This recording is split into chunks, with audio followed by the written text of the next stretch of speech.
vessel shipping our bodies. So how did all this happen? There's a video about the beginning of Admiralty law in the United States of America. Okay, so I'm going to work on learning how to do this better. So she knows the length of that one. I think it's pretty short. If you can just go on with the... Okay. So let's look at some terms. Admiralty common law. So Admiralty law, which is de facto, means in fact, which is going on today. Fulfilling a public office, you're in commerce, you're deemed a debtor, versus common law, private man or woman. We're going to go through a list. Legal, admiralty. Lawful, common law. Form, admiralty. Substance, common law. Water, admiralty. Land, common law. Federal Reserve note, IRS taxes funding the Fed. The IRS being located in Puerto Rico, admiralty law. Common law, gold and silver. Admiralty, devoid of consciousness. Common law, consciousness active. Admiralty, represented. Common law, present. Admiralty, legal, no consciousness. Common law, lawful. Admiralty, fiction. Common law, real. Admiralty, borrower. Common law, lender. Another way to look at that is debtor, common law, creditor. Admiralty, paper certification. Common law, physical body.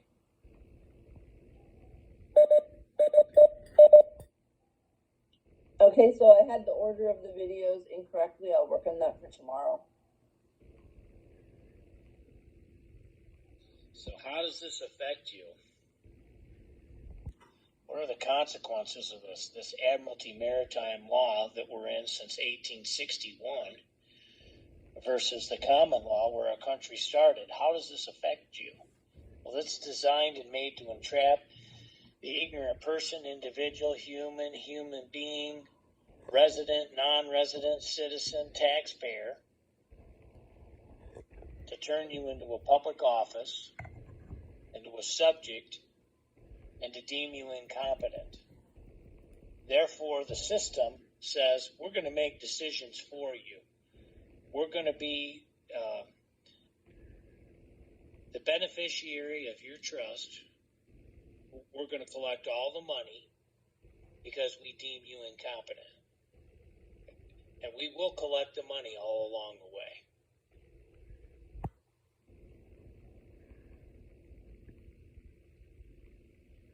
Court system definitions. Okay, well, let's talk about court. In the court, you've got a judge, and the judge in the court, you have a judge, and the judges are the bank. You approach the bench, meaning the bank in Latin. So the court system, and some of this information, there's a great video called The Occult World of Commerce with Jordan Maxwell and Jason Whitney. In the beginning of that video, Jordan Maxwell talks about some of these definitions. Money, energy produced by our labor. Bench, approach the bench, means bank in Latin. Motion, file a motion. A motion doesn't exist unless you say it does. Word of the court. Infants or persons of unsound mind. Aliens can sometimes be affiliated with Title 8, foreign sovereign immunity. If you're a citizen, resident, person, individual, human being, you will deemed in commerce and a debtor, and having to fulfill all the laws, statutes, codes, rules, and regulations under that contract. Admiralty and Maritime Roman Civil Law, which is the law that we're under all over the world, where assumption and presumption are king, is based on slippery grease and broad brush things that can be interpreted in many different ways, like Greek, the Greek language. By the way, the King James Bible was translated supposedly from the Greek into English. We talked about that the other day. A person, the all capital letter name person, is a bankrupt, civilly dead entity. You look at gravestones in the cemetery, 9.5 out of 10 times they'll be in all capital letters. So you're even dying a dead fiction person. So what can you do about it? What can you do about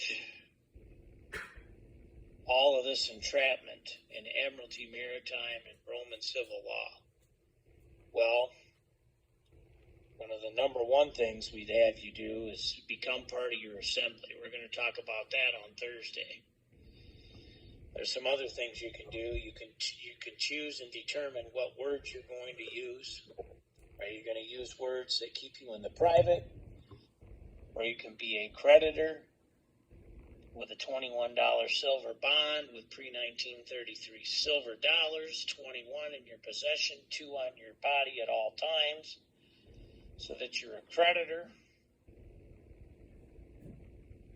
Or are you going to keep using the word person, individual, human being, citizen, resident, individual, and live in that reality? That's a choice.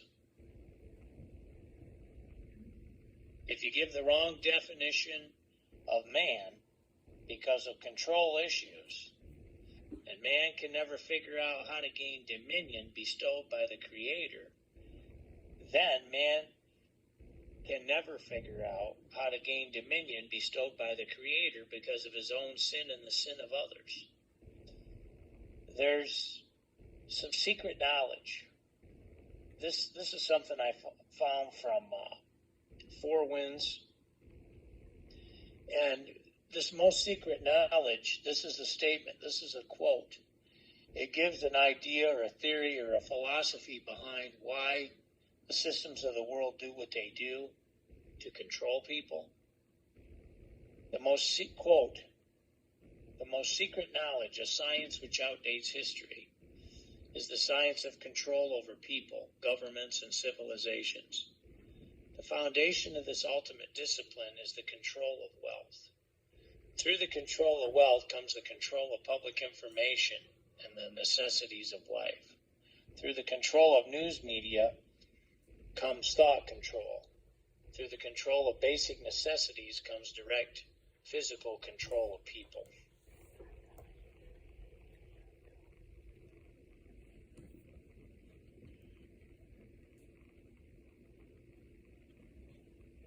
I guess the next one would be the call to action for coming back tomorrow. And that would be the end. Correct. That would be what I sent you last night. Okay. Under file 2, I think. Okay, all I have for call to action right now is this last slide. So I'll have to organize, look for file 2 for the end for you. And we'll practice this again tomorrow. Is that good? I have it right here. Okay.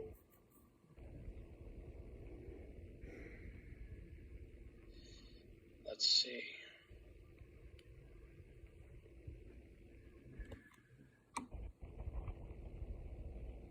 So did we just go over man and woman versus person, individual, human being? Yes.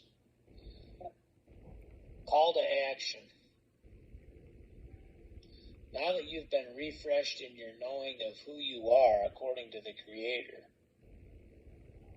versus mankind's admiralty, maritime, Roman civil law, artificial construct, I'd like you to start thinking about what you can do to stop using the terms person, individual, human being, humanity, humanitarian, resident, non-resident, citizen, taxpayer, and what words you can use in place of same, especially when filling out contracts. Your use of the aforementioned terms according to the rules of the law of grammar via your voluntary consent will determine what jurisdiction the legal system sees you in, and whether or not all the statutes, codes, rules, regulations, ordinances, and zoning in the artificial construct legal world apply to you or not. You have a choice.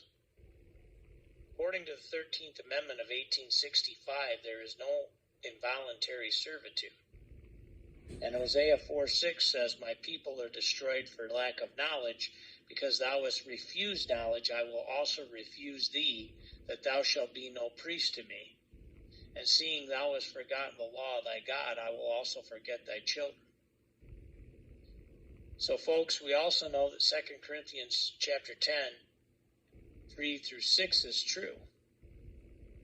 "Nevertheless, though we walk in the flesh, yet we do not war after the flesh. For the weapons of our warfare are not carnal, but mighty through God to cast down holds, casting down imaginations and every high thing that is exalted against the knowledge of God, and bringing into captivity every thought to the obedience of Christ, and having ready the vengeance against all disobedience when your obedience is fulfilled."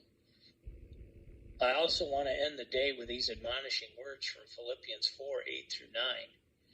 "Furthermore, brethren, whatsoever things are true, whatsoever things are honest, whatsoever things are just, whatsoever things are pure, whatsoever things are worthy of love, whatsoever things are of good report, if there be any virtue, or if there be any praise, think on these things.